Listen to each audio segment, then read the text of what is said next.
Maximum LED লাইটগুলোর যে blinking সমস্যাগুলো হয়ে থাকে সেই এলইডি লাইটগুলোর ব্লিঙ্কিং সমস্যাগুলো সাধারণত এরকম ক্যাপাসিটরের জন্য হয়ে থাকে। ড্রাইভারে আপনার ক্যাপাসিটর লাগানো থাকে, সেই ক্যাপাসিটর যদি ফেল করে যায় বা তার ক্ষমতা কমে যায় তাহলে পরে আপনার এই ব্লিঙ্কিং সমস্যাগুলো হয়ে থাকে। কিন্তু ক্যাপাসিটর রিপ্লেস করার সময় একটা জিনিস ধ্যান রাখতে হবে যে ক্যাপাসিটর গুলো কিন্তু 100 ভোল্ট বা তারও বেশি থাকে, 120 ভোল্ট মতো থাকে। এটাকে যদি চার্জ অবস্থায় থাকে তাহলে কিন্তু অবশ্যই ডিসচার্জ করে নিতে হবে, নাহলে কিন্তু শক লাগবে। আপনাদেরকে একটা টেস্টিং করে দেখাচ্ছি। আমরা যদি মাল্টিমিটার দিয়ে ভোল্টেজ মেজার করি, এটাকে মোটামুটি 100 ভোল্টই দেখাবে। এখন এখানে ক্যাপাসিটরের ভোল্টেজ যদি আপনি মেজার করতে চান বা ডিসচার্জ করতে চান, ক্যাপাসিটরটা কোনোভাবে কিন্তু হাত দিয়ে টাচ করা যাবে না। এরকম প্রপার কোনো ইনসুলেটেড প্লায়ার সাহায্যেই ধরবেন, নর্মাল হাত দিয়ে ধরবেন না, নেকেট হাত দিয়ে, তাহলে কিন্তু শক লাগবে। তো মাল্টিমিটারের প্রোবটা আমাকে 200 ভোল্ট ডিসিতে করতে হবে কমপক্ষে, কারণ এটা 100 ভোল্ট ক্যাপাসিটর। এখানে আমরা জাস্ট ভোল্টেজটা পরীক্ষা করব যে চার্জ অবস্থায় কিরকম ভোল্টেজ রয়েছে এটার।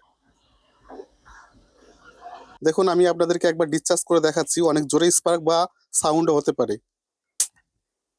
এবার ক্যাপাসিটর কমপ্লিটলি ডিসচার্জ হয়ে গেল। এখন আমি হাত দিয়ে টাচ করতে পারবো, কোনো প্রবলেম হবে না, কারণ এটাতে কোনো চার্জ নাই, মানে ভোল্টেজও নেই। তো আপনি দেখলে বুঝতে পারবেন যে এখানে লাইটটা অ্যাকচুয়ালি কিন্তু কোনো ব্লিঙ্কিং করছে না। দেখুন ক্যাপাসিটরটা আমরা রিপ্লেস করলাম, ব্লিঙ্কিং প্রবলেমটা একেবারে ঠিক হয়ে গেল। এটা যেটা কাঁপছে এটা ক্যামেরাটা কাঁপছে, এটা অ্যাকচুয়ালি লাইটটা কাঁপছে না।